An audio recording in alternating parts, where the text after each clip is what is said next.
6 గ్యారెంటీలు ఎలా అమలు చేస్తారనేది కాంగ్రెస్ కి క్లారిటీ లేదన్నారు కేంద్ర మంత్రి కిషన్ రెడ్డి. కాంగ్రెస్ గ్యారెంటీలు పేపర్కే పరిమితమయ్యాయని విమర్శించారు. మోడీని పెద్దన్నని ఎందుకన్నారో రేవంత్ రెడ్డిని అడగాలని కిషన్ రెడ్డి పెద్దన్న అని అన్నంత మాత్రాన ఒకటైనట్టా అని ప్రశ్నించారు. చాలా పెద్ద ఎత్తున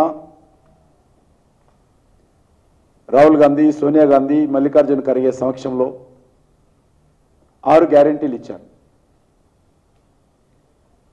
ఇంతవరకు గ్యారెంటీల విషయంలో ఏ రకంగా అమలు చేస్తారు, ఎప్పటి నుంచి అమలు చేస్తారు, ఏది కూడా ఇంతవరకు తెలంగాణ ప్రజలకు మరి ఒక క్లారిటీ ఇవ్వలేకపోయారు.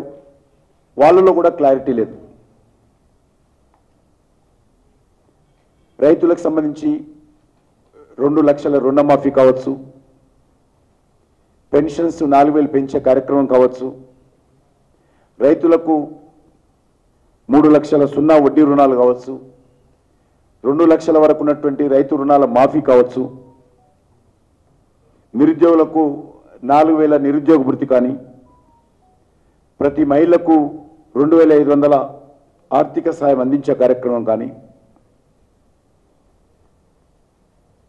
రైతులకు ఇచ్చేటువంటి ధాన్యం తీసుకునే ధాన్యం పైన 500 బోనస్ కానీ, అనేక రకాలుగా 6 గ్యారెంటీల అమలుకు ఇంతవరకు పేపర్ మాత్రమే పరిమితమైంది. ఈ గ్యారెంటీల ద్వారా లాభం ఎంత వచ్చిందో కానీ అడ్వర్టైజ్మెంట్ ద్వారా మాత్రం ఖర్చు అవుతా ఉన్నది. ఈరోజు కాంగ్రెస్ పార్టీ ప్రభుత్వం వచ్చిన తర్వాత ఆ పథకాలు అయితే 6 గ్యారెంటీల విషయంలో ఎంతమందికి లబ్ధి చేరిందో తెలియదు కానీ పెద్ద ఎత్తున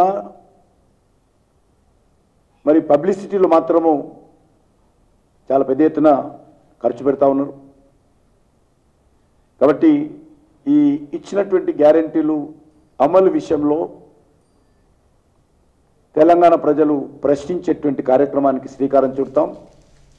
దీన్ని ప్రజల నుంచి కూడా మద్దతు కూడగట్టి ఎవరైతే లబ్ధిదారులు ఉన్నారో వాళ్ళతోటే కాంగ్రెస్ పార్టీకి, కాంగ్రెస్ ప్రభుత్వానికి ప్రశ్నించేటువంటి కార్యక్రమం చేపడతాం. దాన్ని ప్రశ్నించే